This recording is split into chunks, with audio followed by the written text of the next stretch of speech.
All right, guys, it's time for the Next Level Guy Show, a men's interview, interest, and improvement-focused podcast featuring interviews with the greats from all industries to help you better your life. Each week, a new episode features an interview with one of the greats, covering all aspects of their story, from life hacks to tips and protocols that have allowed them to live life on the next level. We then highlight concrete action steps that you can use to improve your life. And now, your host, Ian Dawson McKay.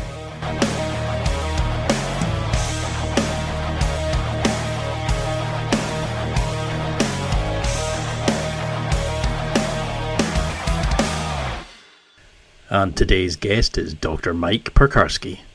Dr. Mike, aka Dr. Kickass, is a doctor of physical therapy, a Brazilian Jiu-Jitsu black belt, and a former MMA, which is mixed martial arts fighter, on a mission to keep combat athletes in peak condition.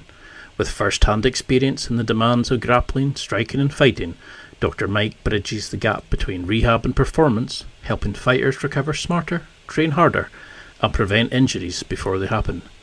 Whether you're rolling on the mats or stepping into the cage, his expertise ensures you stay in the fight for the long run. Tune in to learn how to train, recover, and compete like a true warrior. And now, let's get to the interview.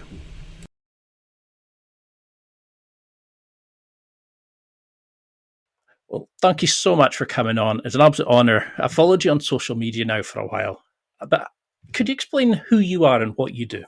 Sure. My name is Dr. Mike Piekarski. I'm a doctor of physical therapy, but I'm also a Brazilian Jiu-Jitsu black belt. I used to fight mixed martial arts. So social media, I created the handle Dr. Kickass, which essentially is like an educational platform where I kind of educate martial artists on various injuries, rehab, or something that might be related to martial arts. So you had a wee bit of cross-training when you were younger and a few injuries and stuff like that. But what was your sort of introduction to martial arts? I know you're probably fed up of saying it, but what was that initial kind of jolt into the sport for you? So as a kid, I was a giant Ninja Turtle fan. Jean-Claude Van Damme. I was big into blood sport. So that's like what started me.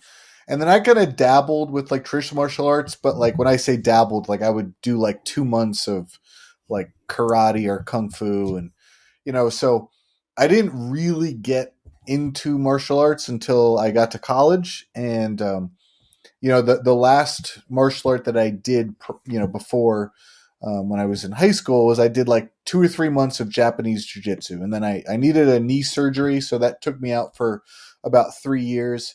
Fast forward, I go to college and they have a Brazilian Jiu-Jitsu club. I'm like, well, Brazilian Jiu-Jitsu, that's probably close to Japanese Jiu-Jitsu.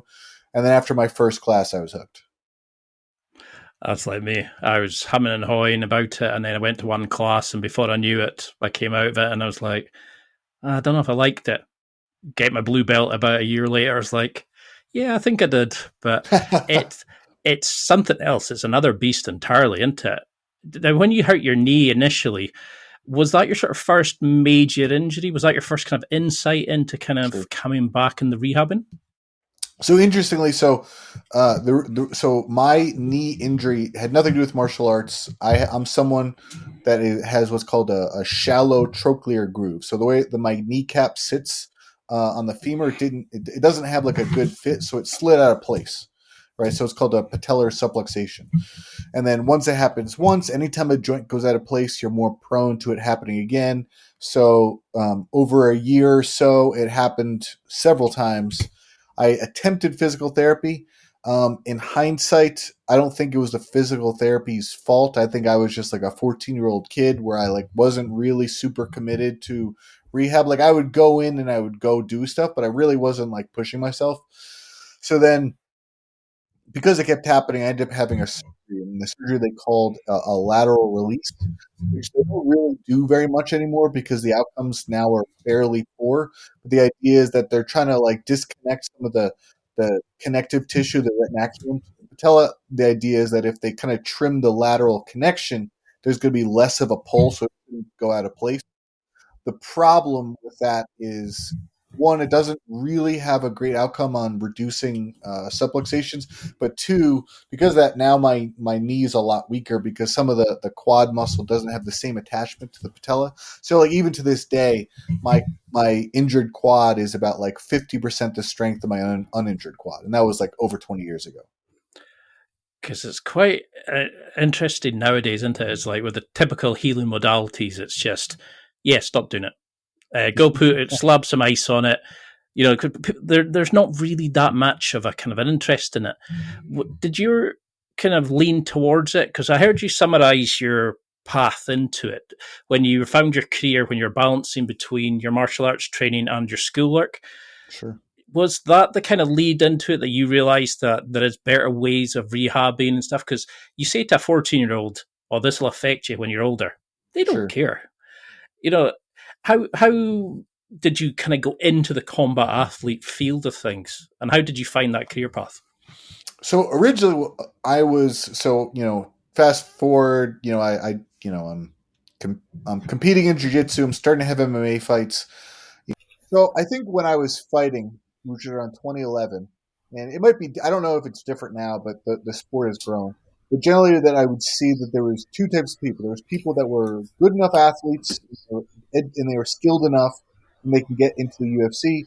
Generally, you're looking at, especially at the time, entry level UFC is like 10,000 to show, 10,000 to win with, I think they're getting their sponsors. So like best case scenario, if you win your 3 fights, which doesn't always happen, you can kind of make an okay living, right?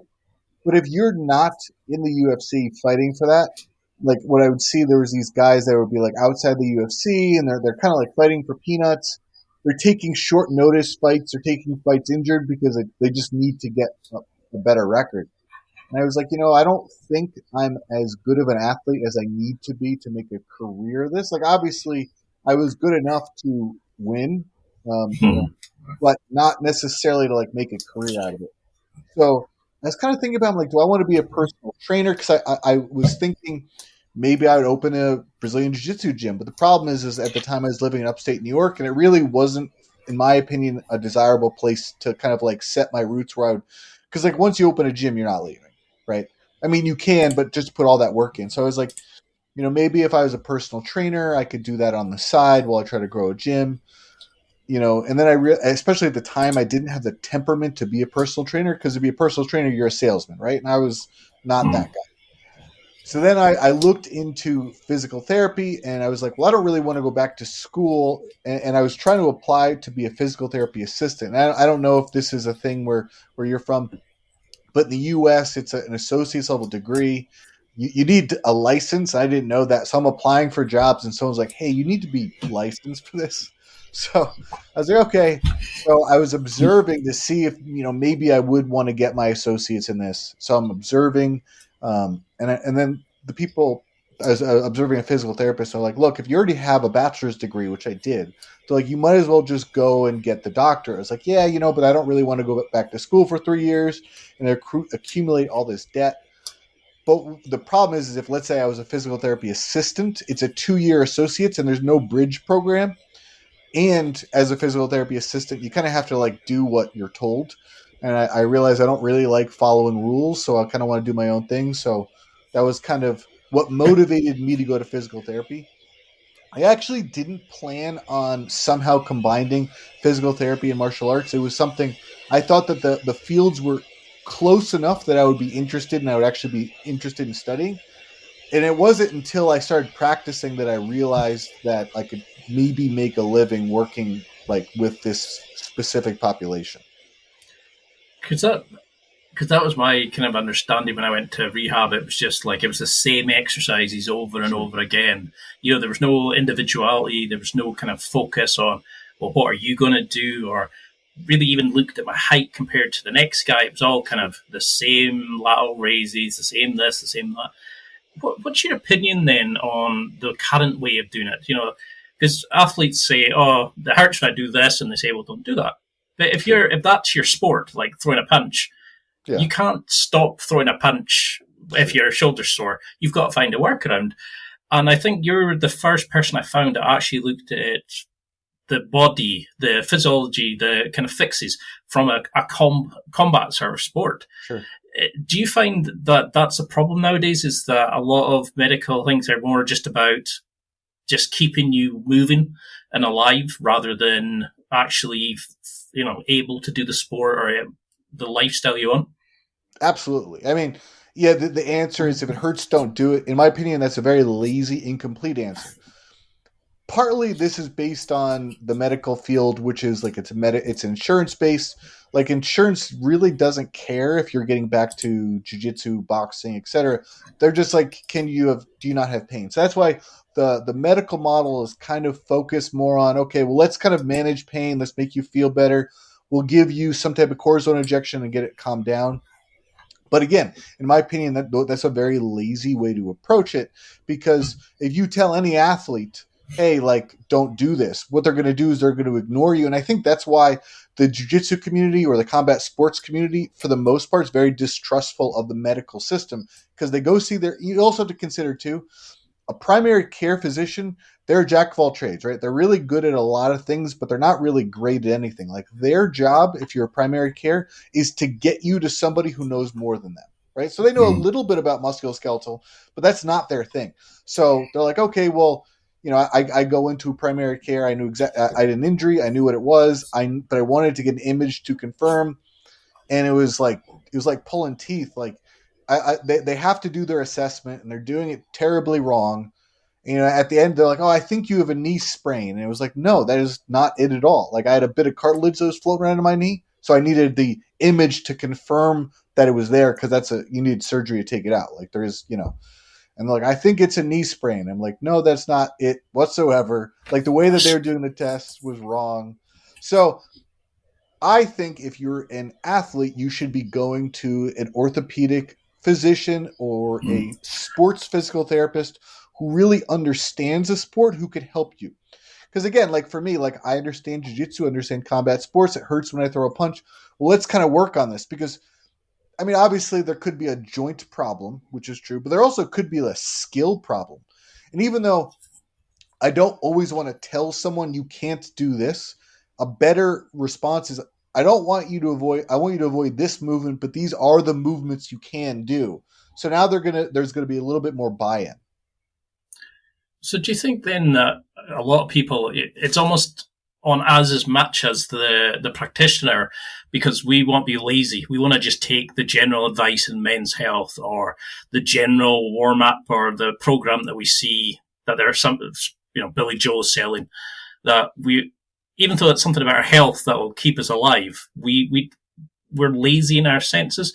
So we don't know any better. So we just accept what somebody says. Is it that we're badly educated, the users as much as the providers? I mean, I'm biased, right? Because like I do work with people. I work with people remotely too. So it's like there is the case, which is, okay, well, I'm just going to go get medical advice. This is what they said. I'm not really going to try to go out for more. There is obviously a financial thing, right? So people are like, well, I have a medical insurance. It covers me to see this person, and I think especially in the US, seeing people in a cash-based setting is becoming a lot more common. So I think that is kind of changing things, but it's for the person, right? There are some people, they just want the free advice. They don't really want to be as thorough. Like I noticed this with combat athletes, and it's been pretty bad lately, just seeing some stuff. I think a lot of combat athletes are pretty much like drug addicts. Like they're going to do whatever they can to go back to training, whether they should or not. Like they hurt their knee. They're okay, well, it's not good.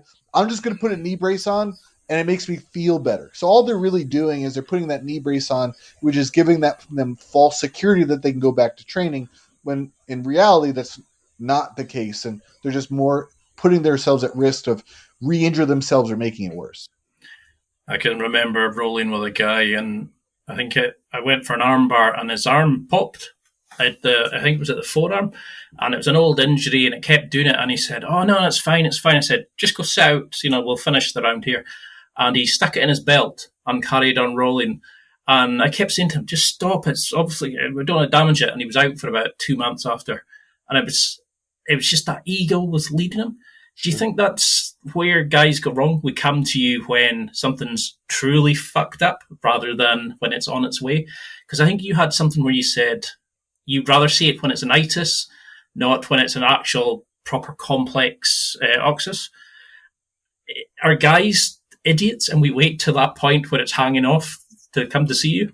Absolutely. I mean, from like an acute setting, right? Like, let's say you have your elbow popped.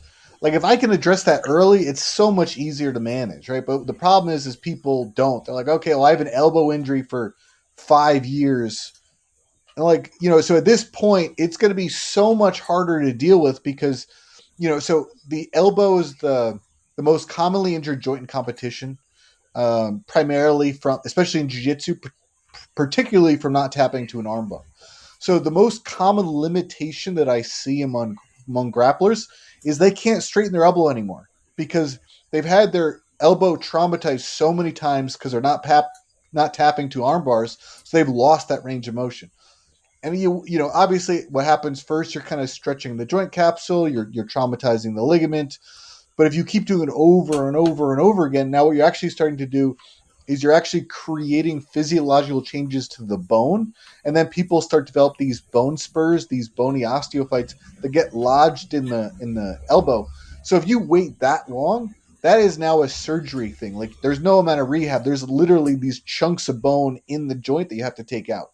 So if we can manage things earlier, it's going to be way, way better. Second thing, the whole hand in the belt thing. So I've been doing jiu-jitsu for a long time, so I've done that before I was a physical therapist. Every single time I try to just train around an injury that I shouldn't have, I put my hand in the belt. Not only did I re-injure myself every single time, but I just delayed getting back. And I feel like some people, they just want to get back whether they should or not. So they're kind of like they're like training at like 30, 40% for a prolonged period. When at some point it'd be better to just take time off, rehab seriously, and then come back at 100%. Because they're just in this constant injury state and they just never get back to like where they can train the way they need to. So what's the kind of breakdown that you see between, the general wear and tear? I mean, I was training with a broken finger, I strapped it up, I had turf toe, and then I had cellulitis in my leg, which was one of the worst things I've ever had. And I remember I had to stop training with that. I've seen people sprawl and carry on the next day with a dodgy neck and stuff. Sure. How much is seeing mistakes causing serious injuries to general wear and tear or a mix of the both? What's your sort of common thing? Because you said about the elbow being the kind of main culprit. Sure. Where are the kind of typical things? Is it like core, knee, ankle, that kind of areas? The most common, like when I say macro and micro, so macro would be like somebody like pops your knee in a leg lock, or you get your knee pops in a leg lock, in like a takedown. Okay, that'd be a macro injury. Micro injury is that accumulation of trauma. Okay, so the knee is by far the most commonly injured joint across like all grappling sports, whether it's wrestling, judo, or jiu-jitsu. Probably also mixed martial arts, but the knee is the most common big injury, right? I would say the neck and the back tend to be more of those like micro injuries. It's the trauma. Sure, there's ways that people will crank their neck, but usually it's not that. It's just the accumulation of just not tapping, or like it's pretty common in jiu-jitsu, like people are inverting, but they don't really have the body for inverting. So they're just kind of like forcing themselves into these positions they don't really have. That's really how they're going to get hurt. It's like me. I'm like the Michelin man. Anytime I try any of that rolling stuff, I'm just like, how do people do this? Like, yeah. And have you noticed a change recently then? Because nowadays it's all about leg locks, whereas before it was kind of, we're stand up more. And, do you see a more kind of a change in the injuries because of the focus of the sport? How it's moved and how it's sort of the flavour of the attacks in the sport change. Now it's all seated guard and leg locks. Is it different than it was, say, 10 years ago? Interestingly, Most research that a lot of this stuff that I'm looking at is pretty consistent in literature. It hasn't really changed. The mechanism might be different. Like, so I was, it was like 2011. That was when, 2021. Sorry. Heel hooks became legal in the IBJJF. So like the first big event, which was no-gi pans, I went to collect injury data. And it's a paper that I'm hoping to release this year. Hopefully I can get it published. But because that was the first major tournament where heel hooks were legal in the IBJJF, what we could do is we were able to compare knee injuries from, I think it was 2009. So the knee injuries had increased, but not to a statistically significant amount.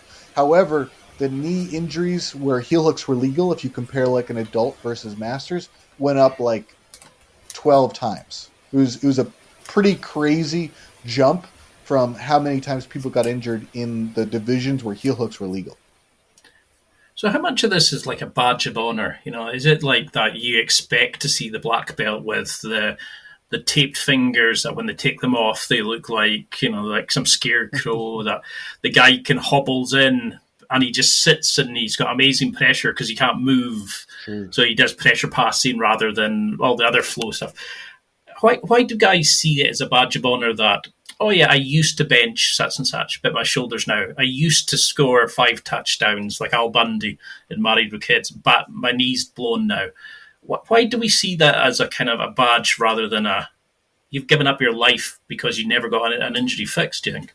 Yeah, I think this is also what I do, so I think it's idiotic. Like, most people, like you said, like you see those old veteran black belts like hobble onto the mat, and all they can do is like knee shield, half guard, and pressure passing, because that's all their body will let them do anymore. And like, if you look at like an athlete, right, and we'll say athlete, whether it's competitive or recreationally, you start this sport, for the most part, you don't have too many injuries. You start to accumulate all these little injuries that you kind of ignore. Then they start getting worse. When an injury happens, you don't go back to like 100%. Maybe you're at like 98%. But then you've accumulated all these things. So then you can look at these like veteran fighters. Despite having all this knowledge, their body is at like 70% of where it was like 5 years prior. And then there's going to be the point where it's like they're so diminished that they like, well, it's not worth me trying to compete because my body's too broken. And again, we can say this from a competition standpoint. There's also a lot of people that just want to train, but then you get to a point your body's so beat up. They're like, is it even worth training, right? Because, the nature, unfortunately, is that father time is undefeated, right? You train long enough, you're going to be 50 years old, you're going to start training with those 20-year-olds, and, you're not going to be able to necessarily keep up. So I think that is when people stop, training. And I think it's pretty common. You see those older black belts, they don't, like, especially instructors, they just stop rolling because, like, again, there's an ego, right? Like, they don't necessarily want to go with that younger purple belt who can tap them. So they just essentially start training less and less to the point they're not even rolling anymore.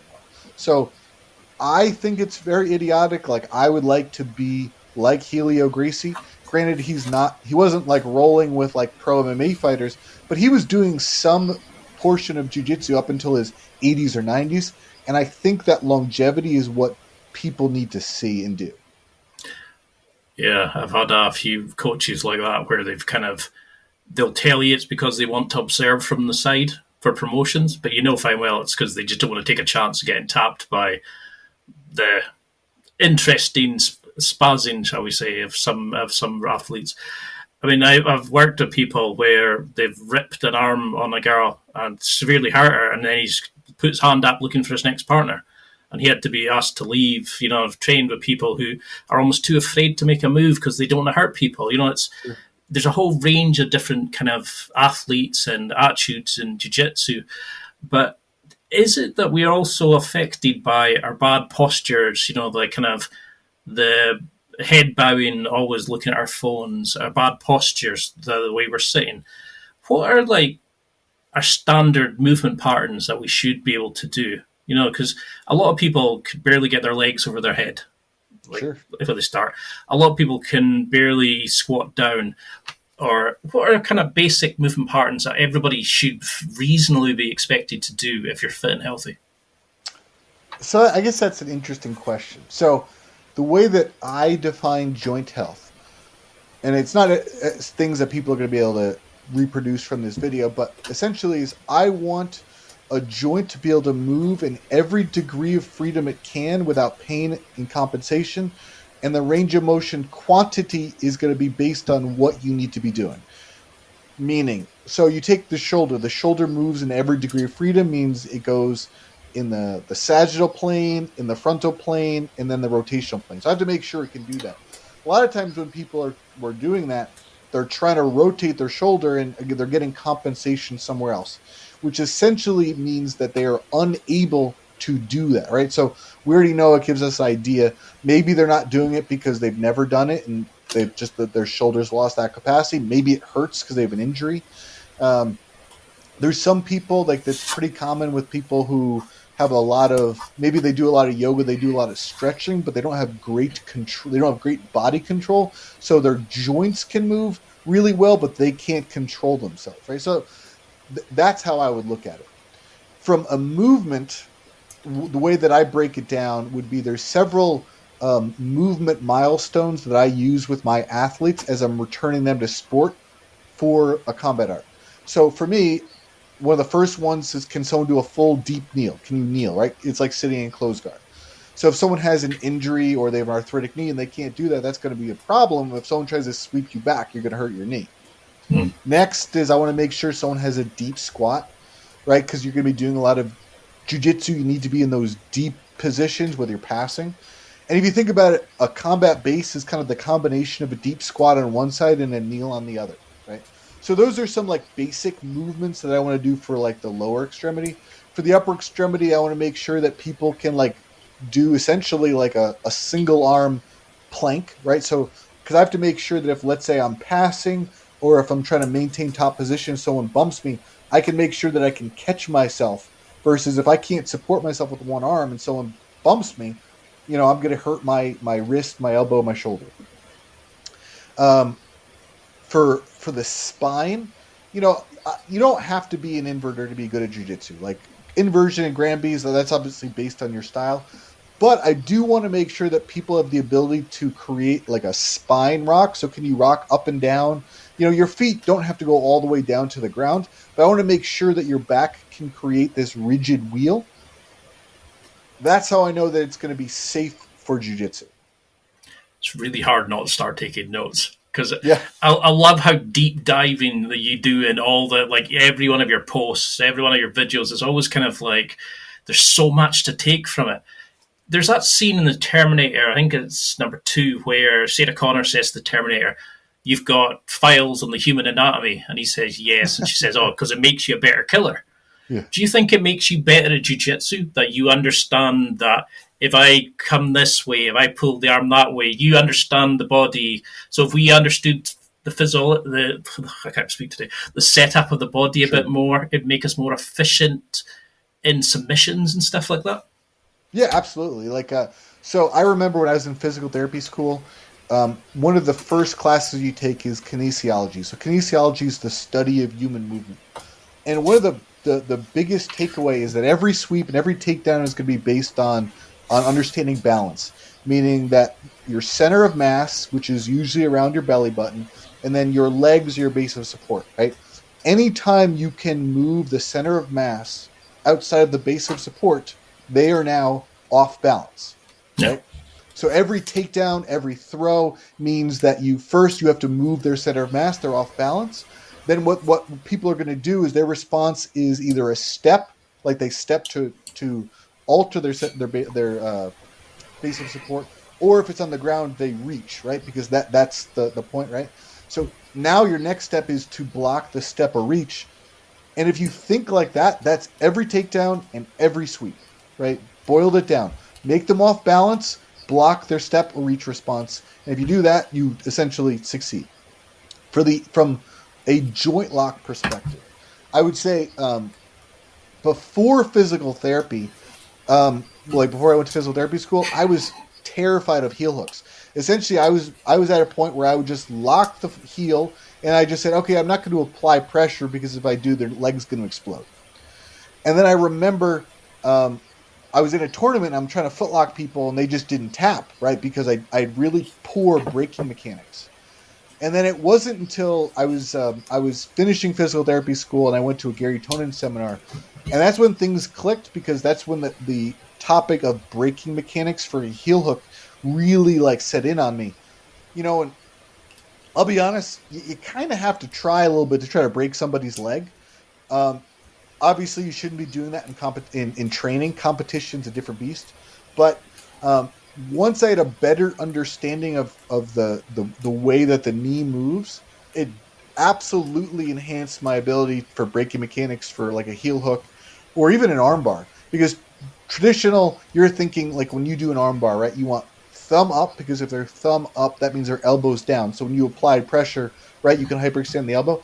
But really, the key thing is you need to just make sure that they don't have their thumb down. So if I have their palm up, I can armbar someone just because I understand that actually could be a better position to break the arm. Because like when you have an armbar and your thumb is up, now you're supported by the bone locking in place. But when the palm is up, you don't have that support. It's all ligamentous. So that actually could be a potential way to injure the elbow more if you were in a situation you needed to. Because when I initially did Jiu-Jitsu up to blue belt, and I didn't really understand it, and I kind of plateaued, and I'm going back in start of October. I've like signed up. I'm really excited, obviously shitting it, because I know I'm going to get barred for the first 19 years. But in my head, my brain is I'm watching a lot of videos, and I'm starting to notice a lot more of these analytical kind of, they stop the scene as the sweep comes in, and they'll show you the momentum, and they'll use like the graphics on screen to show you how the joint's going or how he's going to play into it. And I'm getting to understand it on a deeper level. And as I started reading your posts, I was thinking, I'm getting to understand how the knee moves and why that move works, because you're moving it against its natural plane. And your stuff is superb, but it's also really kind of all these nefarious uses I was thinking, you could use to it. But how would you want somebody who's new coming to this, or a fat guy like myself coming back to jiu-jitsu, how much is between skill development, sport-specific, physical preparation, mobility, flexibility, strength? How do we break it down? Because I'm assuming we should do some weight training as well. We should also do some cardio, because everybody says roll more. It doesn't work. Sure. How do we start reducing our weaknesses and building our strengths in that kind of scene? Well, so the overall answer is it should be based on the individual, right? So if you come to me and you're like, okay, I want to get back to jiu-jitsu, so we could talk about skill development and physical capacity development, right? Mm-hmm. And then we can kind of define what people have, their maximal strength, their muscular endurance, their power. We can look at their joint health, their joint mobility. We can look at their aerobic cardio. We can look at their anaerobic cardio. So that would be physical capacity. And I think that for the most part, that's a little bit more relevant for a competitor. Like for you, if you're not competing, you're just training. Like if you get smoked or you smoke everyone in the gym, it doesn't really matter, right? Like I'd almost want you to have less of a focus on the physical capacity. Strength training absolutely is going to help reduce injury. I mean, that's just that it's pretty consistent in the literature. You should be doing joint training or strength training, I should say. Joint training, it would be a little bit more specific way to look at it, because when people are doing strength training, they're just doing like what you see. So it's going to be very common bilateral, meaning both arms or both legs, sagittal plane movements. So like a bench press, a squat, and a deadlift. And those are all obviously really important. But from an injury prevention standpoint, we want to be training the joints in the planes where they're going to be injured. So you take a shoulder. The shoulder typically gets injured from a rotation. So you should be including some type of rotational training for your shoulder, right? You look at the knee. Knee injuries are often either a degree of freedom, the knee doesn't go, which is the frontal plane, like someone collapsed on their knee, or they're rotational based. You should be probably incorporating some type of rotational knee training into your program if your goal is injury prevention, right? We look at mobility. How much flexibility do you really need? Well, that really based on you and what you need to be doing for your sport, i.e. jiu-jitsu. So What do we need in jiu-jitsu? We need to have good shoulder rotation. We need to have good spine flexion to be able to curl into a little ball. We need abnormal hip rotation specifically. So these are some of the things that we can do. And if you don't have them, I would say I would prioritize that. So usually what I do is my baseline is making sure people have good joint health, good mobility. Tap that. I would have some type of base strength program. Conditioning is really based on the person, right? Because again, if you're just a recreational athlete, like how important is cardio, right? I think having a strong aerobic base is going to be very important. One, for just like overall longevity, not just in jiu-jitsu, but the better aerobic capacity you have, the better that you're going to be able to recover between rounds, the better you're going to be able to recover between jiu-jitsu sessions. So obviously that's super important. And maximal strength, again, and power, those are obviously important, but I think they're a little bit more needed for a competitor. Okay. If we talk about skill training, I mean, really for recreational hobbyists, like that should be your focus. It's just like get better at jiu-jitsu. I always tell people, I don't care if you get tapped by someone lower. All I care is that you're getting better at jiu-jitsu. So I wish if when I was a blue and purple belt, I didn't try to just win gym rounds, because at the end of the day, who gives a shit if you're the king of the mat? No, nobody cares, right? It's better to be better at jiu-jitsu. So if you kind of like lose that day, but now you're better at jiu-jitsu, you're going to continually like reach your goal. So, for people in training, who cares if you tap?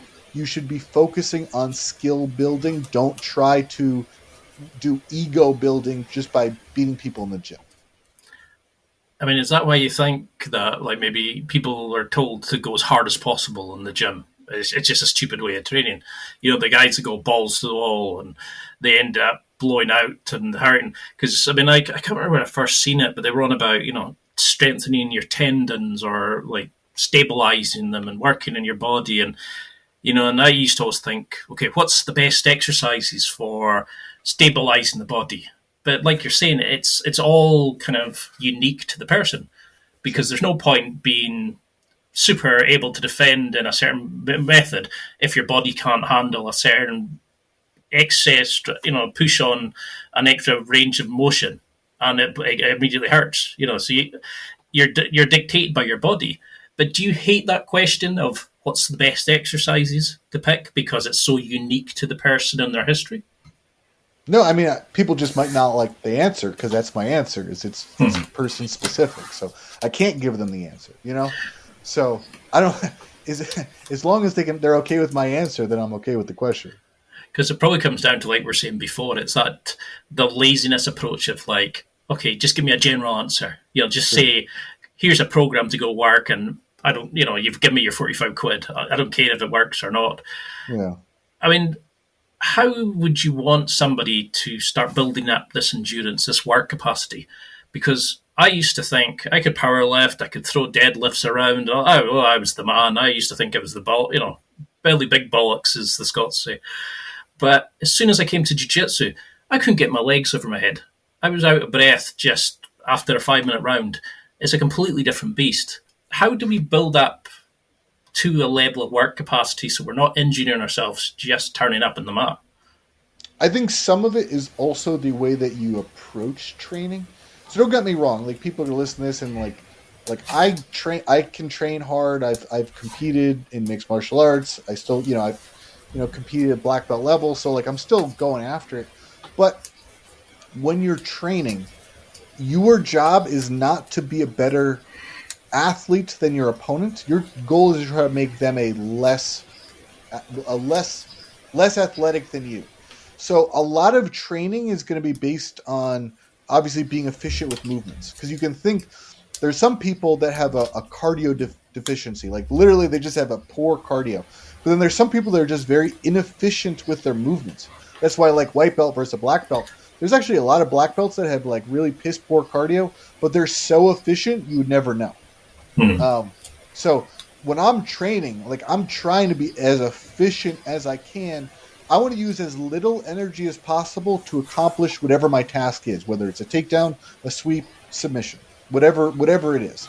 The goal is to use as little energy as possible. So like for me, even though I teach class, I actually like don't want to be promoting people because like for me, like I wouldn't give someone a purple belt if they can't flow roll, meaning that you should be able to train without relying on physical gifts. Don't get me wrong, having good cardio helps, being strong super helps, being big helps, being flexible helps, but you should have a game that is not reliant on those capacities because you might be in a position where they're no longer there, right? Like maybe you take time off, you come back and your cardio is terrible. Maybe you have an injury, so even though you were strong, now you're not.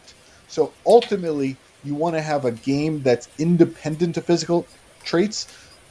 When you compete, obviously they'll matter. That's why like it's very fascinating if you watch guys who are small, like Gordon Ryan. He was my size, and now he's not, but he has a little guy game and a big person body. Like he doesn't. I mean, yes, I'm sure that him being strong helps, but he was winning like EBI Absolute as like a 180 pounder. And then now he's like a 230. So imagine like he had the skill of a smaller guy, but now he's the body of someone 50 pounds bigger. So like that's probably why he's one of the best ever. Because I think it maybe was Ryan I was watching, and he barely moved except for to better the position. He kind of controlled it and held it, and every move was just an incremental little change, a little push in to get into the position he needed. And I remember rolling with my coach, first time I'd ever rolled with a black belt, and it was like, bloody hell. You just felt like he was like a jaguar ready to strike. There was no kind of like fighting every constant. It was just moving, and as soon as he's ready, you felt like you had no control over it.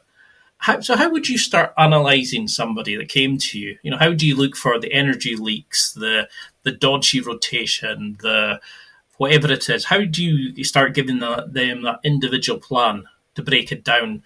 What kind of tests and focuses would you put on that athlete to see where they're going right and wrong? Well, so we can look at two ways. We can look at it from the instructor perspective, or we can look at it from the training perspective. So for training, I actually wear a heart rate monitor when I roll, and then I can look at it afterwards. And sometimes what I've noticed, and I'm actually going to get a VO2 max test in 2 days, but I had this test about 5 years ago, and one of the things that was very interesting is they said that I went into my anaerobic threshold a little bit early, but I was able to stay there longer. Meaning that if you take cardio, so before you get to your anaerobic threshold, you're using your aerobic, not using oxygen, which is a much more efficient. When you're using your anaerobic system, now you're using glucose and it's less efficient. And I think, and that was very interesting because this was before I really wasn't doing any outside cardio. I was just kind of curious. And then since then I have been. So I want to see how things change, is if my aerobic capacity has gotten better. Because if I have a strong anaerobic capacity, but then I also have a strong aerobic capacity, that means that when I am pushed, I can go into that capacity and I'm good. It's like a good way to think about it for people is when people have a strong aerobic base, they're able to keep that strong, consistent pace that doesn't fluctuate, versus there's some people that like they get to a pace and they can hold that pace for like 3 minutes and then they completely gas out. Right? That would be like when their anaerobic threshold fails because they go to that point where they can't maintain it. So for me, what I would do is if this athlete was training, I would put a heart rate monitor on and I would observe to kind of see how are you doing. Are you able to stay in like that blue recovery zone? Are you in that conditioning zone? Are you in that overload zone? Specifically trying to stay out of that red zone, because usually that means that you're probably using a lot of energy. That makes sense? Definitely, because I mean I remember rolling. No, it wasn't even rolling. What was I doing? It was like table tennis or something in PE, and they used to get us to wear heart rate monitors over a selection of sports to see how you went. And I used to think, I'm not that tired until I noticed it on the graph, and the data didn't lie. But how much of data analysis, how much of testing, all these graphs like the whoosh armbands and all these kind of things and the mood rings and stuff, do you find any of them actually work, or is it down to specific testing, putting people into the environment where it mimics the environment they're going to be facing? Are any of these kind of add-on accessories and data mining methods worth it, do you think? Well, it depends on how they use it, right? If you just wear it and then you roll and you don't do anything, it doesn't help you, right? But I feel, for me, and I think the equipment wise, the chest strap heart monitor tends to have the best results. When there's like a ring or an armband, they tend to be less accurate. But again, if let's say, like, perfect example. So today I'm teaching 2 classes. I taught 1 class in the morning. I'm teaching 1 at night. So generally, there's 1 class I'm going to take a little bit lighter, and then 1 I can roll a little bit harder. Yeah. So what I did was I could say, okay, well, let's see, am I actually where I need to be? And what this does is this gives me information, right? So last week I had 2 hard training sessions, and I'm in my 30s, right? So then the next day I look at my recovery, and it was pretty piss poor. And I realized it took me like 3 days for my recovery to really bounce back, because I just overtaxed myself on Monday. Versus if, let's say, I have a light day and then a hard session, I'm going to compare and see, do I recover better? How do I feel? Right? You know, like I said, I'm getting a VO2 max test in 2 days. So, like, I don't want to go in with my recovery shot, because that's going to affect testing, right? I would like to go in on Wednesday when I do that. Because for people who don't know, VO2 max test is essentially like an absolute failure. Like, you're going until you cannot go anymore. So, but it's a way that I can kind of assess my aerobic and my anaerobic capacity. So I am very curious. So again, it depends on the athlete, how they use it. You know, there's times where people, they don't realize that they're using so much energy. And that's why I talk about from like a skill perspective. Like when I teach, I try to teach more concept based. Like when I'm teaching something, like today we were dealing with leg entanglements and how to kind of stay safe from leg locks. But first, people need to kind of like understand, like, what is the leg locker trying to do? What are your paths for success to escape? Because like what happens is, let's say you just like, you go roll, like, and someone's trying to break your foot. Like a lot of times people don't have a good answer. So now, and they have to make the decision very, very quick. So they're just kind of spazzing out to try to get out. Versus first you have to know what your plan and your pathway is. Then you can try to speed up so you're more ready. But again, that's more of a cognitive speed than like a physical speed. But when people are inexperienced, they don't know better, so they just go faster because they're trying to not get tapped.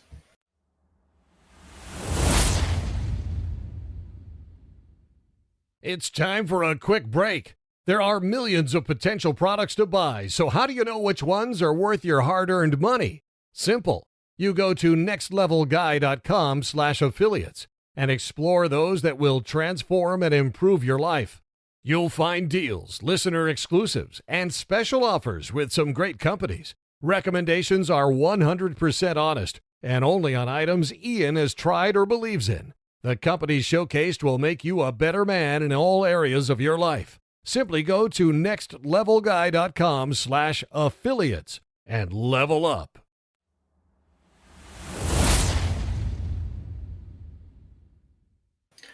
I mean, how much of that is like that spatial awareness that people don't know? Because I mean, I can remember when I first started, I thought I was doing great.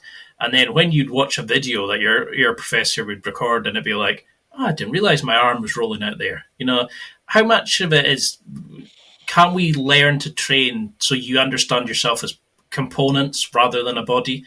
So you can actually think, well, I'm using my head to rest here to create like a frame. I'm using my arm here. I need to lift leg. You know, how much of it is that we don't know ourselves? You know, that we don't know where our body is in the 3D game of chess. Because, like, you could ask people, like, what did you eat? And they won't understand the effect caffeine has on their body, their food, the night out a couple of weeks ago. Like you're saying, people coming in absolutely knackered. But we don't even know where our bodies are in space half the time. How do we develop that understanding so we can keep ourselves safe from leg locks? How we can sprawl without leaving something and landing on a elbow dodgy? How do we become more aware of our bodies in that sense? Sure. So again, it goes back to skill and physical capacity. Physical capacity training. So I do a lot of joint training. There's an exercise from the functional range systems called a controlled articular rotation, or a CAR. And essentially it's an isolated joint movement, and I can do one for every joint in my body. And I think those outer range rotational movements are very good for stimulating the joint capsule, which is how people develop proprioception, right? So this is kind of like activity independent.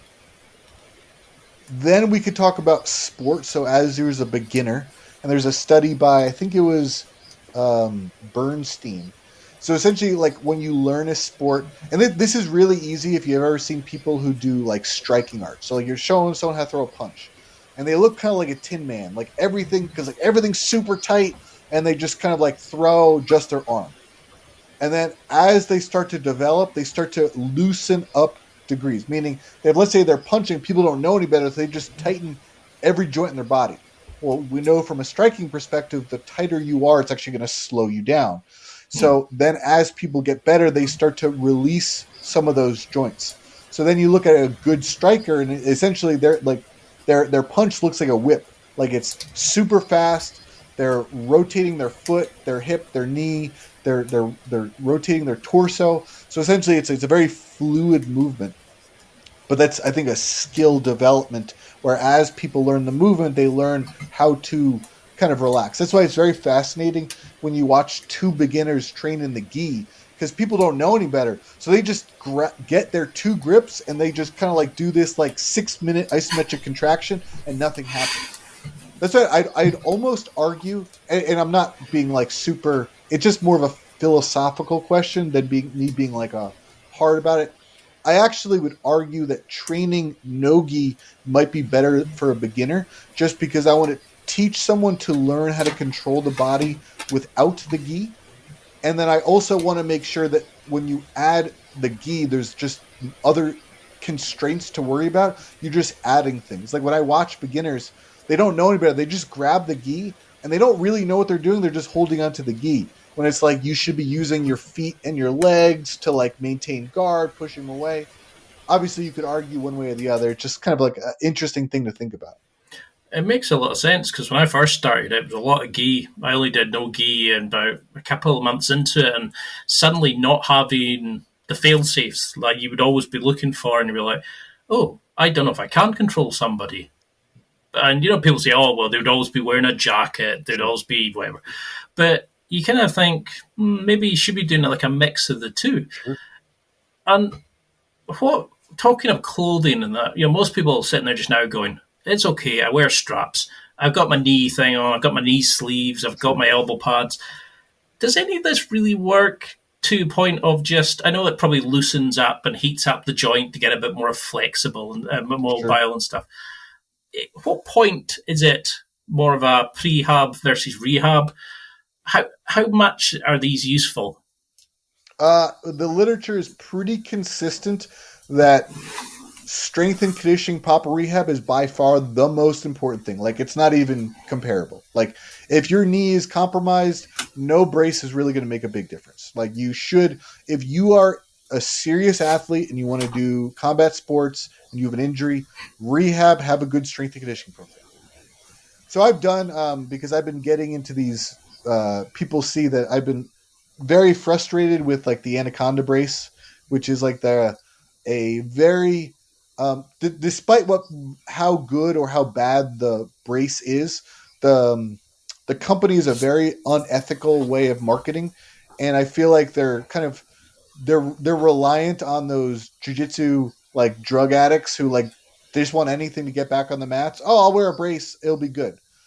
So I've done like a deep dive into like what braces actually do, and to try to not make this too long of a conversation, there's going to be like 3 types of braces. So you're going to have a patellofemoral brace, so like one that'll keep the kneecap in place.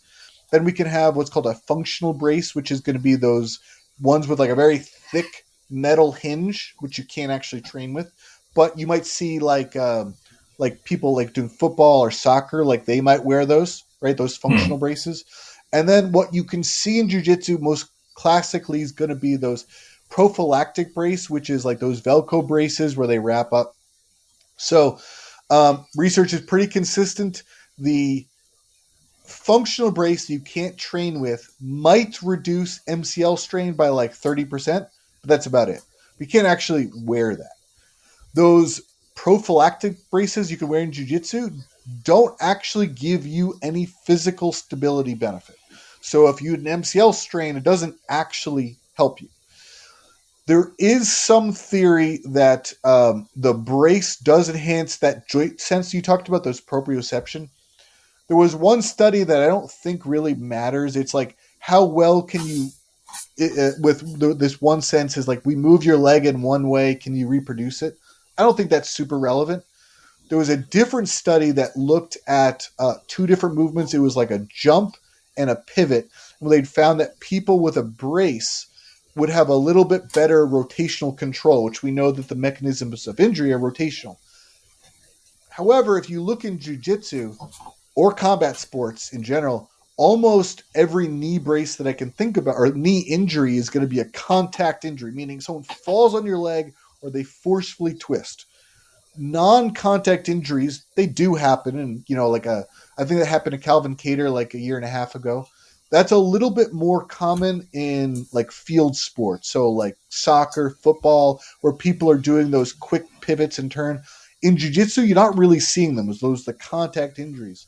So if all injuries or most injuries are going to be contact injuries, and the brace doesn't give you that physical support, I don't think it really actually helps. And of all of the data that I've looked at, and there's no data specifically on grappling or combat sports, so most of the research that I'm looking at is field sports. But I mean, the research is pretty consistent that, knee braces are inconclusive if they actually reduce injuries or not. So for me personally, like when I'm working with an athlete, I try to get them off braces as soon as possible, because I think it gives you a false sense of security. And again, if you feel like you need a brace to train, you probably shouldn't be training. Because how often do you see that the guys that come in and they start training, suddenly they've got their wrists up, they've got the sleeves, the knees, the elbows, they're wearing the head guard, and then all they do is just sit and try to keep you in closed guard for the whole 6 minutes, and you're like, what is the point? And they're like, oh, but I need all this to survive. And I'm trying to think, was it Jax in Mortal Kombat when they rip off his arms and they realize he's actually better without his mechanical arms compared to his normal arms? Yeah. And I used to think that I needed the spats, I needed the rash guard and all that. The day I forgot it, I was like, hey, wait a minute, this is actually free. And I still wasn't any good, but I was better than in my head. Yeah. So how much... Oh, sorry. Well, I'm going to build off that. So for people who say, well, I actually do have personal experience, because if you guys remember from the beginning of the podcast, I had a history of a patellar subluxation, meaning my kneecap used to slide out of place. So I had the surgery. It wasn't great. I still had some issues. Now my leg's weak. I started in jiu-jitsu. So for about my first 5 years of jiu-jitsu, I was religious about having a patellofemoral knee brace. I wouldn't get on the mat if I didn't have that brace. So then I was fighting in Pennsylvania. So the state athletic commission will not let you fight with a brace. And it was actually really bad timing, because I also had rolled my ankle. Like I had a really bad ankle sprain like 11 days before. And it was like the perfect storm. Like I couldn't walk up until that last day. But like I'm just going to take my ankle. So I'm like walking to the cage and they're like, you can't be braced. So I had the ankle wrap and I had 2 knee braces. They made me take it off. And I was like, well, I'm literally outside the cage. I'm not going to just not fight. So I go, I fight, and I win. And I was like, you know what? If I can have a mixed martial art fight and my knees don't explode, I probably don't need them. And that was the last I wore a knee brace, and I've had no issues since. I love it. It's that kind of moment of, it's like the hero arc in a story. It's that kind of, you lost the weapon that gave you the confidence, but you came back and fought. And I think that's a lot of us just now is going, yeah, but I need such and such. And it's that kind of reliance on something. It's that self-belief that we're not capable, or our bodies are not capable. Because, I mean, a lot of the vernacular we've used is like exploding, fighting, grappling. But, where do peace and love come into this? Because I love how you use those as kind of a breakdown of how to fix and heal and stuff. Sure. How do we use peace and love, but also at what point you've kind of mentioned it earlier, where if you can't kneel, you shouldn't be on the mat, because obviously a lot of guards and stuff there. Yeah. What point does an injury become okay, you can train through it, tie it up, peace, love, rice, whatever it is. Yeah. And what point does it become don't be so bloody stupid, go and see somebody, get it fixed? Yeah, and that's kind of hard for me to give like a blanket answer. Like a good example, like I strained my back 2 weeks ago. I took one day off. I was able to modify the way that I trained. I have no issues since, right? So I would say like mild injuries, like, and like that's what, like, people are going to argue. Like their physician, their physical therapist is like, well, they don't train. They don't know. Like I'm actually on the mats and I do hurt myself, but it's the awareness of when you have to take time off. And there's just times where it's going to be a little bit tricky. I would say general statement. So I cannot tell you when you can or can't, but these are some warning signs that I use.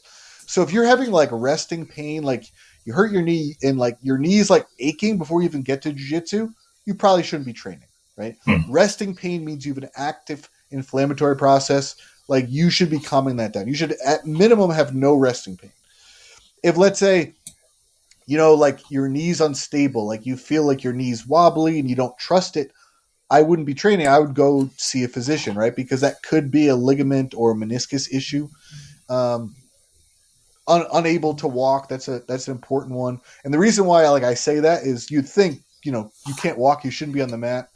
I was on this Discord group and this guy was saying how someone, one of his training partners just had a knee surgery where he had staples, which means that he probably had a major knee surgery and he's on the mat. I'm like, you fucking idiot. Like that dude should probably not be anywhere close to the mat for like 4 months.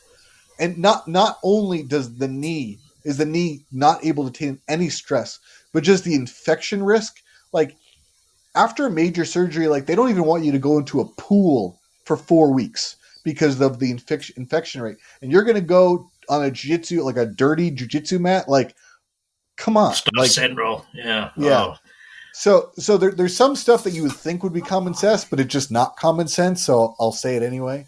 Obviously if you take a spine injury, so you're having radiating symptoms. So like you're feeling like radiating symptoms down your arm or your leg, I wouldn't be training. I mean, that's an important one for me. Like if someone has some type of like disc pathology and you can reproduce that radiating pain soon, I would hold them off the mat, because a lot of these things, like for like a disc pathology, like there isn't really a good way to test it.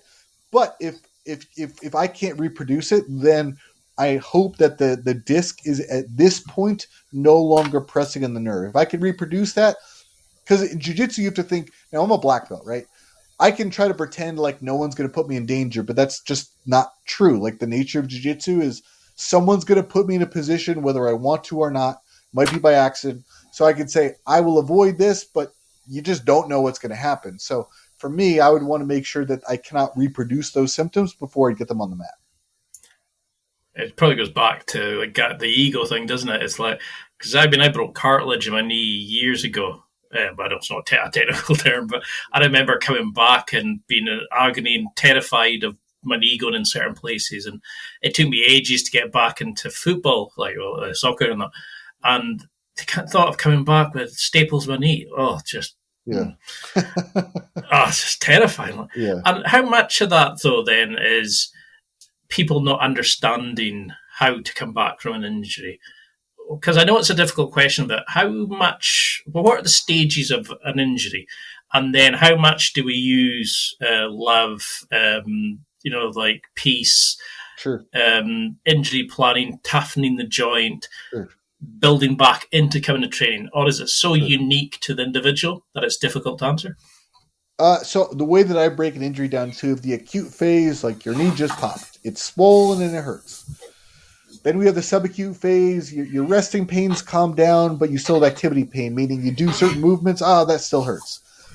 Then that next phase, that third phase, is going to be that return. That's going to be returning to like strength and conditioning. That's where rehab will almost look like you're just going to the gym and working out, but your knee's not quite ready for sport. And then that last phase is the return to sport. So that's generally how I look at it. I would say for the most part, phase 1 and 2, so the acute, subacute phase, most physical therapists or physios are going to be pretty good at managing. I would say the sports physical therapists, so the people who specialize with athletes, are going to be a little bit more knowledgeable about returning to strength and conditioning and then return to sport. I would say, unfortunately, and this is kind of like my unique niche because I understand jiu-jitsu well, is I would say that returning to jiu-jitsu is going to be a lot different than like a field sport, right? Like I think a sports physical therapist that deals with like soccer and football is still going to be better than your generic physical therapist. But returning to football is very different from returning to jiu-jitsu or kickboxing. So for me, and a shameless plug, I have a course for physical therapists for this exact thing. It's called Treating the Jiu-Jitsu Athlete. Which is me kind of like going through the different levels, and I include these different movement milestones, kind of what treatment should look like, and kind of like guiding people back to jiu-jitsu. And I'm working on a second course, and then I'll probably do a third course on the striking athlete, because a lot of times when you go to martial arts, people are like, oh, you do martial arts, they're all the same. Well, a kickboxer or a boxer is going to look very different from a judo athlete. So I did want to break it up. At one point, I was going to try to make it all one course, but I mean, my first course alone is like 10, almost 11 hours. So, and that's just jiu-jitsu. So I decided I was going to break it up and just have multiple courses.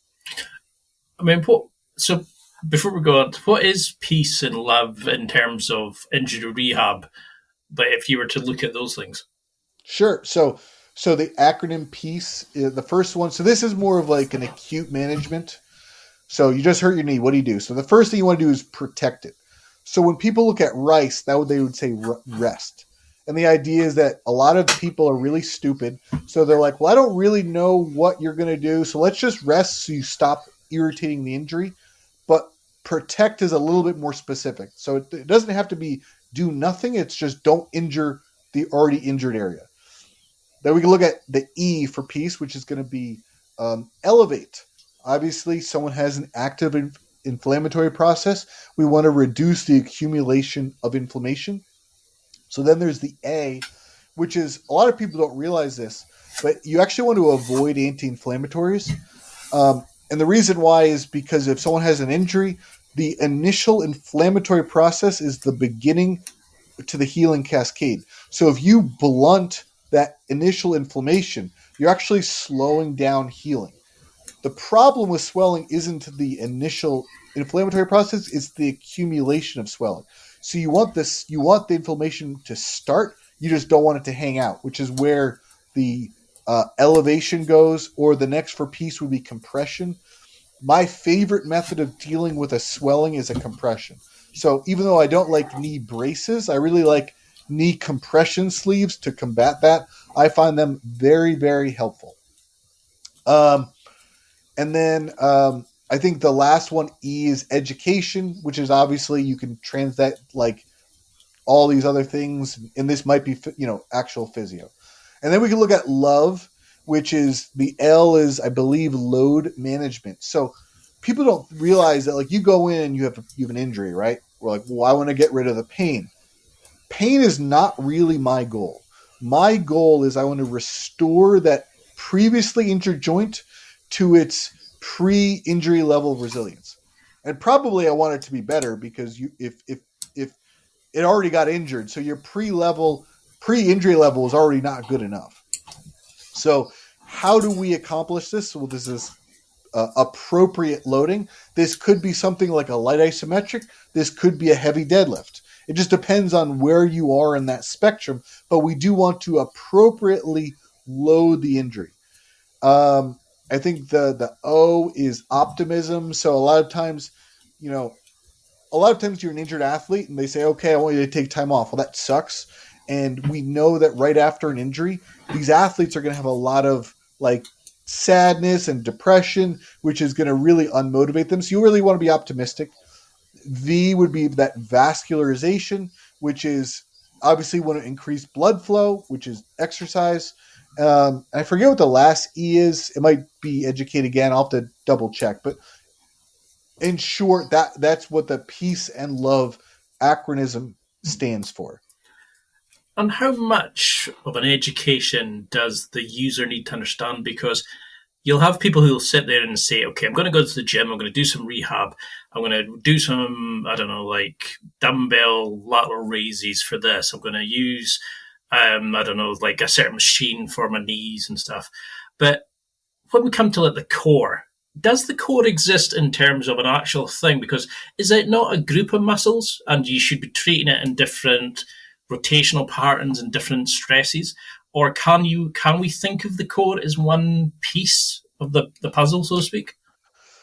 So there are rare situations where people have a quote unquote core dysfunction, but I really find that with athletes, like if you're like an elderly person, you might actually have a weak core.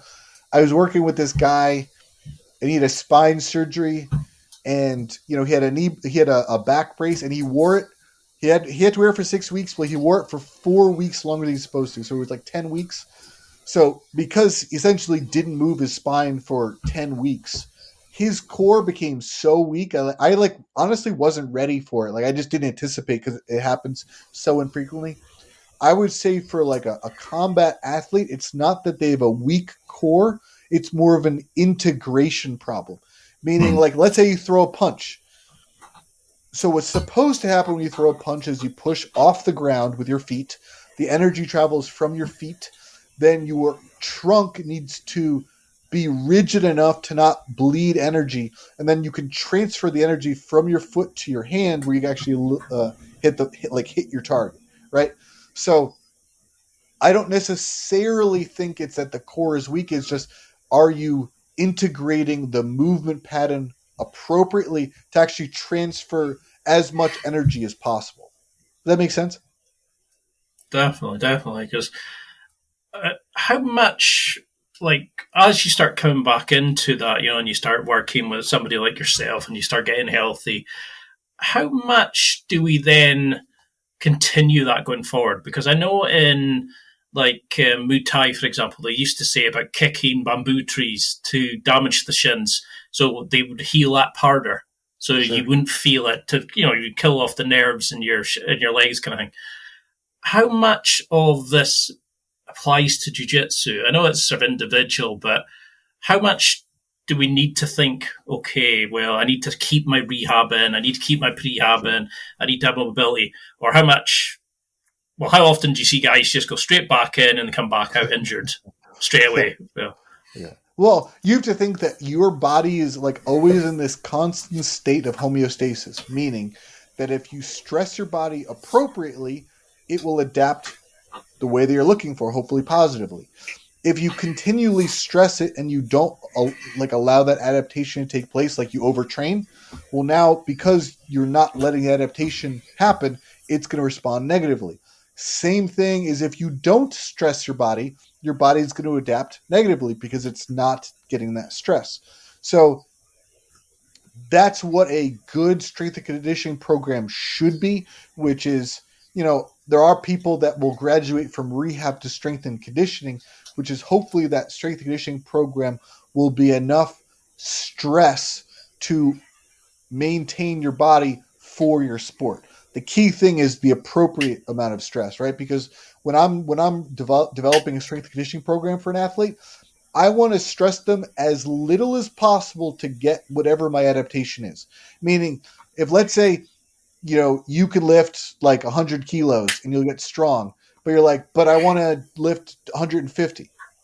You only needed the 100 to get the adaptation. So why would I stress more, right? Or if you're running, let's say you only need to run for like 30 minutes. You're like, but I want to run for 60 minutes. That extra time might not have the same effect. So for me, what I want to do is I want to only do what I need to get my stress. And then as an athlete gets stronger or they get better cardio, that's when you have to up the intensity. That's when you have to lift more intense or run longer, right? Because now your body is at a different level. So to now get the adaptation, you have to stress it more. But I want to do it as little as possible so that I can use all my remaining energy for skill training for my sport, martial art training. Because you have to think like in a lot of sports like football, soccer, they have a season. So they're off season, they're just doing strength and conditioning. They're on season, they train their strength and conditioning because they're adding skill training back in. For the most part, for combat sports, there is no season. So you really don't have that time to build a solid strength and conditioning program in. Yeah. So you're kind of doing it while you're training. So because of that, because you never really let off skill training, you kind of have to make sure you're only stressing them enough so that they don't, you don't blow them up. And then now that they go to train, now they're too broken and now they're more prone to injury because they're going in too tired. That's a really brilliant point, that, because it's not like a sport where you have an on and off season, or you have friendlies and warm-ups and all that, or teammates. You're kind of literally just training all the time. And a lot of times it's because it helps your mental health or whatever it is. You're training because you've got a kid and it's your me time or whatever, compared to people who are training to win competitions. How much of your training programs do you do cognitively?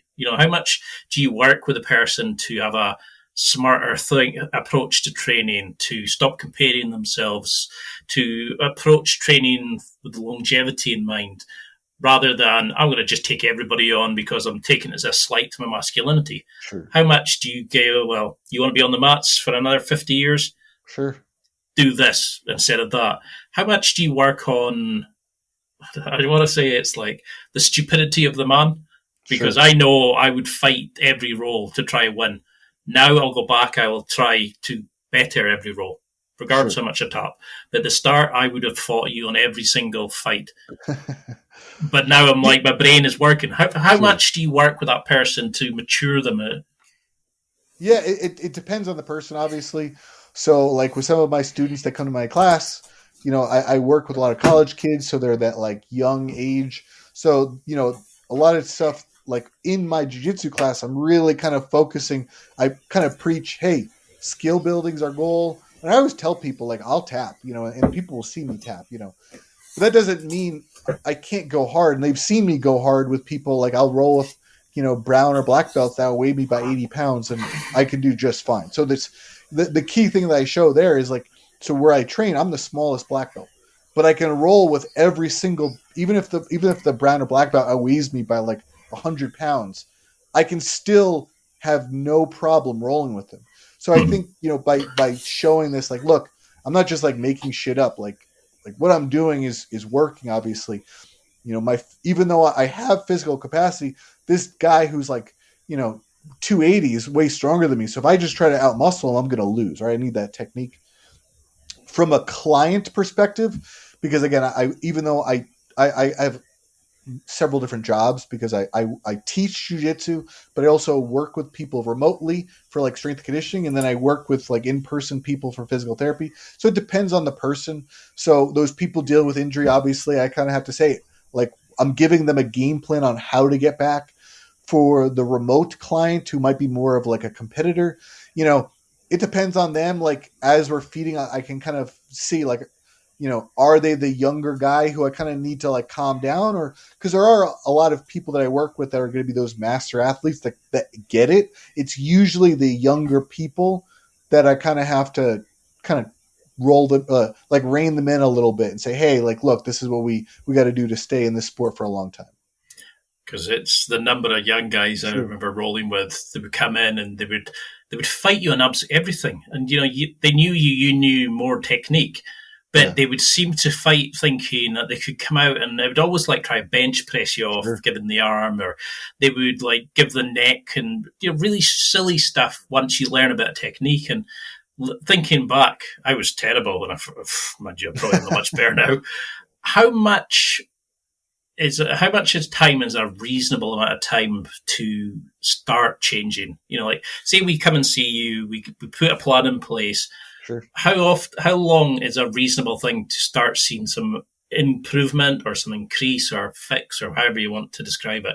And what tests are you doing along the way to see, are we getting better? Are the healing? Are they getting toughened, the ligaments? Are we more flexible, better endurance, whatever the goal is? Or is it dependent on the person? Say, I want to peak for my competition, or I want to just get back on the mat. How much time and how do you play it as you work with a client? Sure. So obviously it depends on how I'm working with them. From an injury perspective, it depends on the injury. Like when people have like ACL reconstruction, like that's like a 9-month process. But like let's say someone hurts their knee, it's like an MCL. Depending on the severity, um, there's a tissue healing time, which I can't arbitrarily say. But based on whatever tissue is damaged, we have to keep in mind tissue healing. But along the way, I'm doing several tests. We're checking range of motion, quantity. Can they move their limb where it needs to go? We look at their range of motion quality. Can they do it without pain? Let's say it's the knee, like when it's getting compressed, does it still hurt? That gives me information. We use some of those movement milestones I said. Can you full kneel? Can you squat? Can you combat base, etc.? I do a series of return to sport tests, which might be I look at their deep squat. I look at their single leg squat. So first one, I look for like your quality. Then I can do a quantity so I can compare one side to the other. We can do various jump tests. So there's one jump test, which is like a power endurance. So you keep going side to side for a certain amount of time. I have one, which is just maximal jumping, whether it's horizontal, whether it's like inside or outside. It might be 3 jumps. When I'm in person, I can do an isometric dynamometer test. So literally I compare like how strong is one leg to the other. So those are some of the things I do from like an injury perspective. From a physical capacity standpoint, if let's say I'm working with someone on flexibility and joint health, I'm going to say it's going to probably take about 6 to 8 weeks to see changes for strength. Hypertrophy, same thing. We're looking at about 6 to 8 weeks to start seeing changes. And then from the cognitive perspective, like what you just mentioned, how to rein people in, that's really based on the maturity of the athlete. Like some people get it, some people don't. And, that just depends on the person. Because this there's so many rabbit holes I'm trying not to go down, and there's so many things I want to just focus on my own training, my own messed up body. I would love to ask you about, but how do you keep on top of this? Because you've got, you're doing all your coaching clients, you're doing all your assessments, you're training, you're competing, you're just taking classes, even just being, you off the mats. How do you keep on top of the ever-changing research, the white papers, even just the terminology sometimes can be difficult to understand? How do you keep your mind on it? Or is that part of the enjoyment for you, is doing the deep dive into it? Oh, so interestingly, the deep dive that I've done was, there was a while like, I was just a physical therapist and, I was a black belt and I knew what I was talking about. But when I started going down that deep dive, like, people know in the US, there's something called a board certified specialty. So I'm board certified in orthopedic medicine, which just means that I'm like good at dealing with musculoskeletal stuff. I did so much of my researching for social media to answer a question. So for me, the fun part is like when an injury happens, like it might be related to jiu-jitsu or MMA. When I have to answer that question, I do some research. I'm dealing with a client that might have like a tricep repair or a pec repair. I'm doing research. So for me, the reason why I like physical therapy is because I have to do that extra outside work. It kind of keeps me interested. So it could be, like I said, I'm answering a question on social media. It could be based on the client from an injury perspective, or it could be sports performance. And actually, another thing I could do is from a skill perspective. So for the longest time, I was much more heavily no-gi. Like I would train the gi like once a week, and I would do it begrudgingly. But I didn't really enjoy gi training. And then I started working with athletes that were gi athletes. And they're doing some stuff that I was like even though I'm a black belt, there's some gi things that I'm not a black belt in. I'm just not that good. So I was like, well, if I'm going to help this athlete, I need to get a little bit better at the sport. I'm obviously understand mixed martial arts and no gi. So then I started diving a little bit more into the gi specific stuff. And again, that's what's so fun about jiu-jitsu is like I've been doing jiu-jitsu like 18 years and I still go to class and I'm excited to learn and try things because it's so vast, you'll never get good at everything. So there's just all these different things. The hardest part is to try to do everything, right? And that's the real trick. But the interesting thing for me is just trying to learn and get better at my craft, whether it's as a physical therapist, a strength and conditioning coach, or a jiu-jitsu athlete, or a jiu-jitsu coach. And would that be your kind of recovery away from jiu-jitsu, that self-betterment, that kind of self-improvement? How should people be, sort of recovering between sessions in jiu-jitsu? How should we be, setting habits for better sleep, for better diet, but also just to recover cognitively, emotionally, spiritually, whatever it is, away from the mats to become better people, do you think? Yeah, I think that's what hurts a lot of jiu-jitsu people is that guy who I told you about the staples. He had mentioned because he was talking about his training partner. He's like, well, my training partner has nothing else. I'm like, that's really, really bad. That's when you do those stupid things. I think one of the best things I ever did for my career was I had a knee injury. So I had a loose bit of cartilage, which meant that the cartilage would float into my knee would lock up. Essentially, I couldn't really, there was times I couldn't even walk because my knee would be locked in about a 90-degree angle, and I needed surgery. This was around the time where I was working full-time as a physical therapist, but I used that time. I was like, well, I could try to do a bunch of bullshit on the mat and hurt myself and not really get anywhere, or I could just take time off and better. So I started working on my online platforms. And because of that, my wife was always like, why are you doing so much? I would wake up at 5 a.m. to see a client, right? Or I'd be waking up early to go film some video. But all of that kind of carried over. So now I'm in a situation where I can train pretty much as much as my body will let me. I'm in a financially a much better position.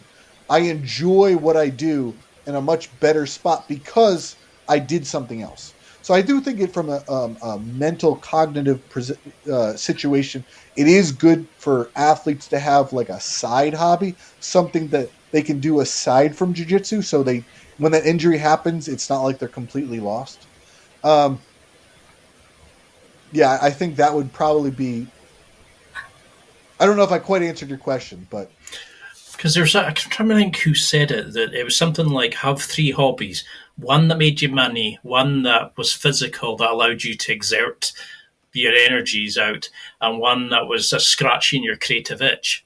I mean, that's why I love the podcast, but I need that and jiu-jitsu and probably getting rejected in every date I go for. That's become a sport of my own just now. But you used to train with your partner. How did you find that helping your relationship when you were dating somebody who trained as well? I think that just a good thing is that she understood my passion for jiu-jitsu because she also really likes jiu-jitsu.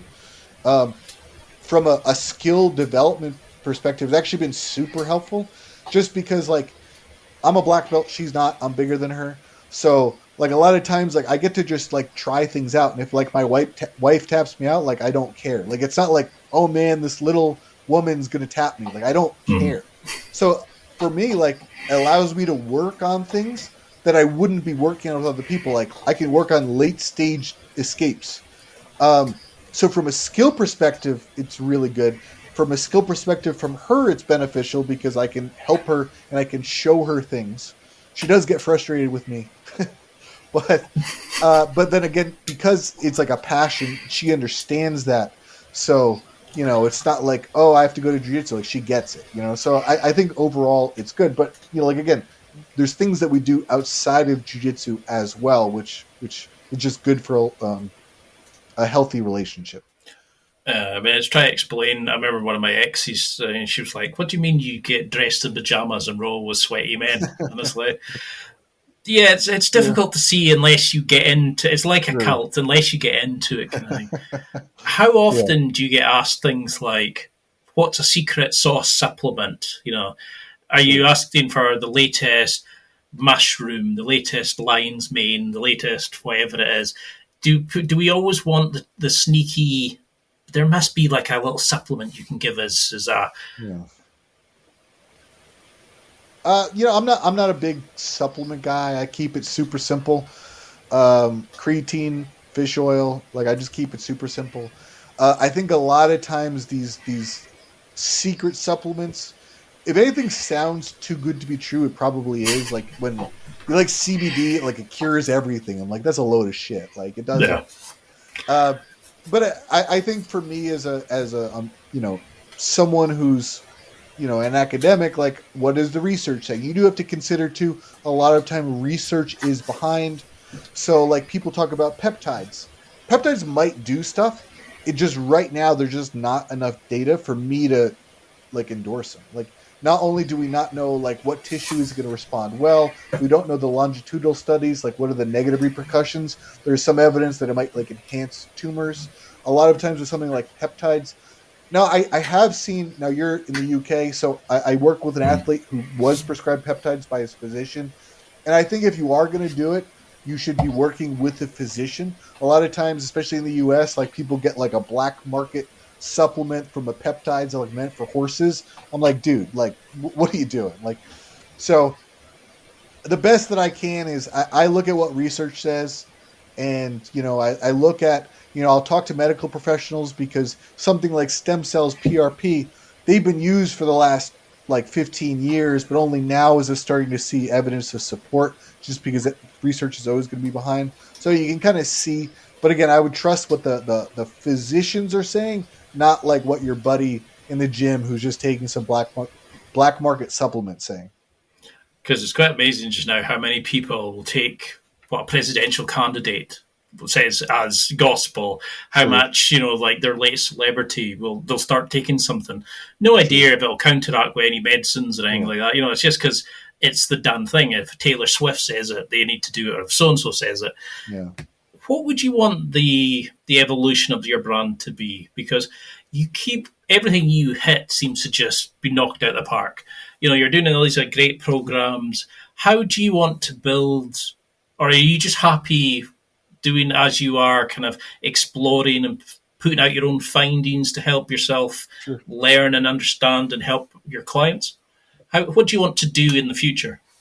Yeah, so that's interesting. I think for me, I want to get more products out. Like I said, there's another physical therapy course I want to release for Jiu-Jitsu guys. I want to release one for strikers. I've considered doing like a physical therapy mentorship, like an online, so people who want to work with me directly. I was thinking about doing like an online community for physical therapists. So like where like we can all just kind of like brainstorm and talk. I'm thinking about trying to make like a website, find a provider. So for you, if you're in the UK, you're like, well, is there any physio that understands jiu-jitsu? Like, what if I could find someone, right? Because the local physio down the road probably doesn't know anything about jiu-jitsu. But what if there was one in the town over, right? So I think those are some of the like products I want to do. I did a longevity course in Seattle a few weeks ago. That was a lot of fun. I want to start doing that more. I would like to have an in-person physical therapy course. So for people who don't know, like physical therapists and physios have to do like continuing education. So like if you come to my course, I can give them that Con Ed that they need to maintain their license. So that stuff's fun. At one point, I was thinking about doing a podcast, but this is my 6th podcast this month, and I'm getting burnt out. So I don't know if I want to do that. So, there's a lot of ways I can go. Right now, I'm in a pretty good situation in my life where, again, I get to teach jiu-jitsu, I get to train jiu-jitsu, I get to learn judo, I get to work with jiu-jitsu athletes all over the world, and I get to work in-person physical therapy for people. So I have a lot of different hats, but it kind of like makes it so I never get burnt out. I love that. And what's your way of looking at life? Like, how, if you look back at this in 10, 20 years, 50 years, whatever it is, what do you want your legacy to be as Mike the man, Mike the content creator?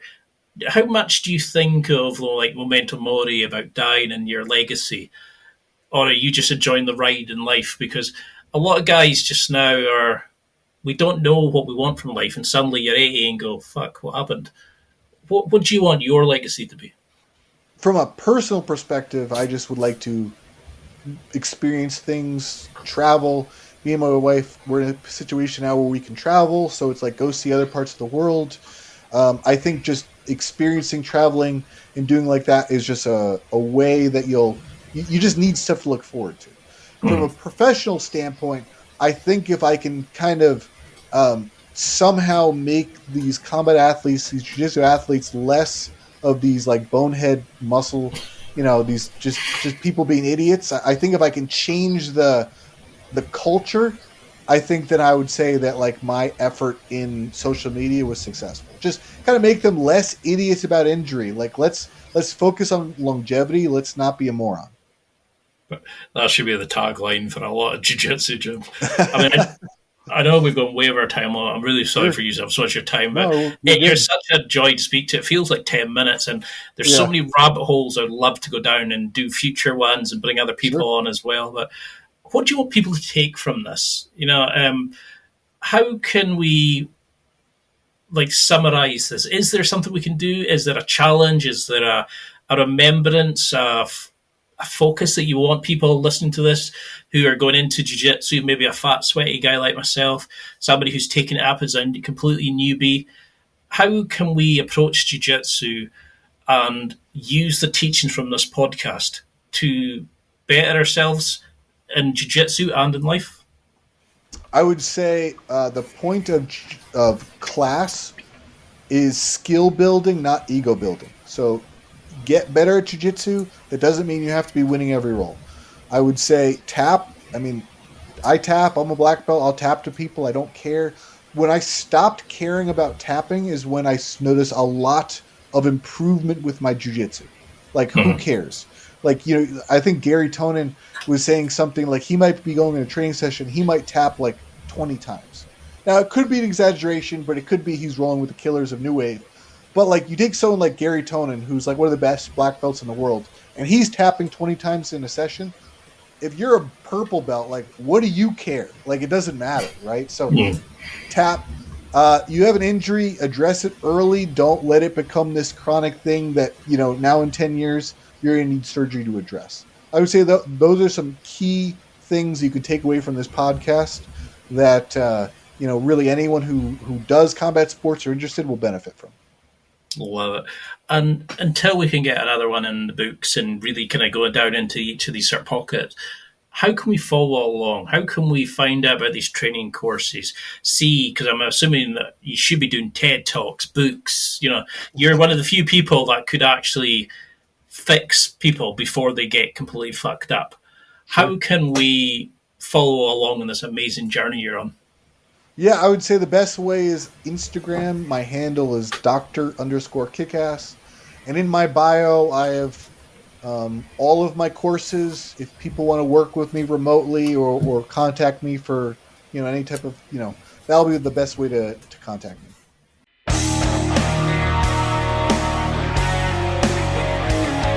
Well, that's it for another week.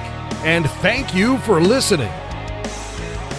It's now time to take what you've learned and use it to develop and enhance your life with the key points mentioned. Listen, try it, embrace it, use it, and crush it. Now's your time to hit that next level in your life. If you liked this episode, then please leave a comment on the show notes or a review of the show on your podcast platform. Everything helps evolve the show. Until next week, keep seeking the next level in your life.